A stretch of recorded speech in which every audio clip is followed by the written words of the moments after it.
the real parts of Alabama's history, like slavery and things like that.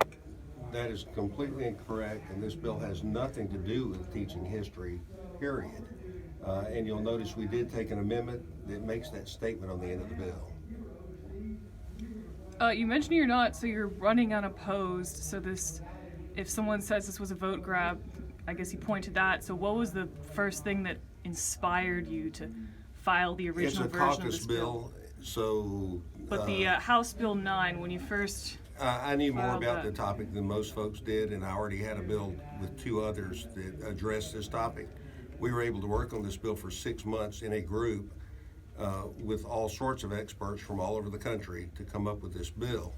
It is a model of a bill that's popular in other states and has worked well, and we've looked at what it's done in those states. So it's not like we're operating in a vacuum, and this is the first time a bill like this has been passed. Was there some specific trigger, though, that kind of inspired you to get behind this issue and make this your crusade, if you will? I'm part of the Republican caucus, and once I was chosen to carry this bill for the caucus, then it became a priority for me. Was Renewing America one of the groups that you spoke with? They've been pushing this legislation. I do across not the recall country. them. The list is very similar to the list that was in the executive order that Trump issued regarding federal diversity training that's since been repealed. Is your list deliberately modeled on that? It's not, but DEI, or diversity, equity, inclusion, are things that we consider that are worth watching at this particular time.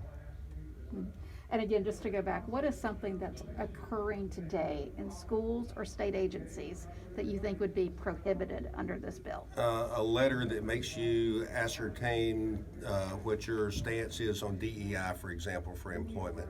And we do have people that do that. And that's a state agency.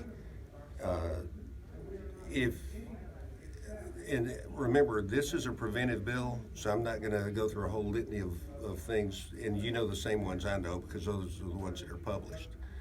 So it is a preventive bill, and we hope that it does what it was intended to do, which creates a nice, safe environment for kids to go learn without distractions that may not be age appropriate.